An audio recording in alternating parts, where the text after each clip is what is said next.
We got big news. I would argue this may even be bigger news for Travis. I mean, yes. Oh, I think it is. He's made good with family. At least it's real. But now, at least this one's real. He is going to be performing the Super Bowl halftime show along with Maroon 5. We know that Maroon 5 had been trying for a long time to get someone to join them on stage, trying to satisfy people who were ticked off at the NFL for not selecting an Atlanta group or an Atlanta hip-hop group. But also there were people who were saying they should boycott, and Amy Schumer came out and said, we don't want, and nobody's doing it. There was a lot of pressure on Maroon 5 to either back out of it altogether or get another guest. It turns out none of that stuff is true, because Maroon 5 wasn't going to back out, and No, hold on. I just want to be clear about something, because sometimes I feel like you're not listening to me. I heard What I said was there was pressure on Maroon 5, and you just said that it wasn't real. There was real pressure on Maroon 5. Well, they weren't feeling pressure. They were looking for another act. There was absolutely political pressure being put on Maroon 5. They were looking for another act.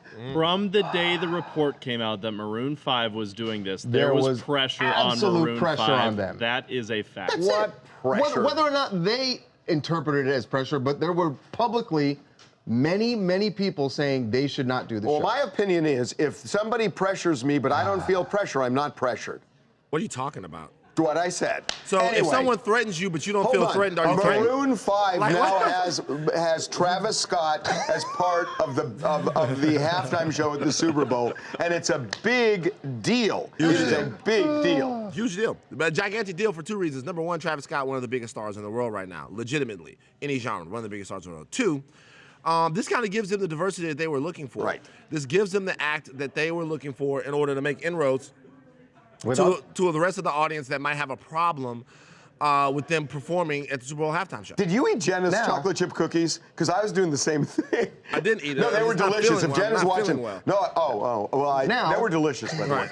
I was doing the same. Now, as to the settling the urge to have an Atlanta hip-hop group there, they're still dealing with that. They're still dealing with that. And they may have an answer because they're in talks with some more people. Two people. Cardi's not as much Atlanta anymore because the breakup with Offset, so she's not living in Atlanta. But Cardi's from New York. She's not Atlanta at all. Exactly, but she was living. That's my point. Right. Can we just why is everyone attacking Charles? Charles is literally saying I'm more facts. than happy to go back where I was. But I come back and speak facts, and you guys want to come at me. To Egypt right now. It doesn't make me an Egypt music group. Let me tell you something. I am threatening. Okay, wow. Wow. Do you feel threatened, Harvey? If you don't feel threatened, you're not threatened. I don't feel threatened, so I'm not threatened. I'm not. Go, Brad. So they're talking to Cardi B, whose baby daddy and husband is from Atlanta and very much represents Atlanta. And no, she doesn't.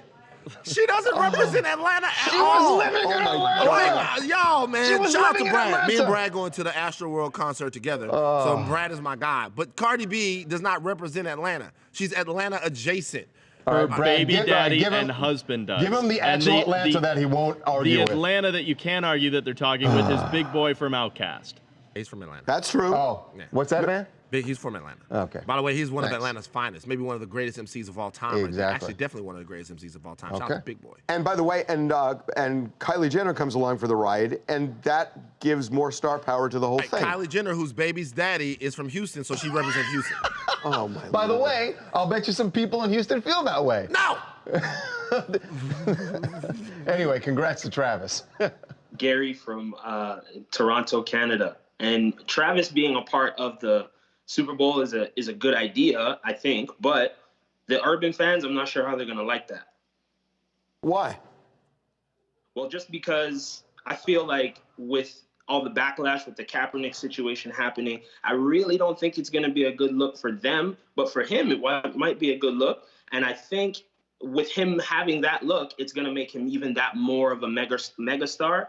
But in his right, I'm not sure if it's going to be a good I'll say look. something. Meek Mill has already talked about this on Twitter. And said? When the news came out, Meek Mill was basically like, why? I was like, why would he do it? He said he already big. He don't even need that energy. We need to stay strong. That's what Meek said. Wow. Yeah. Not a diss. He's not dissing Travis. We're talking about the decision. That's his opinion.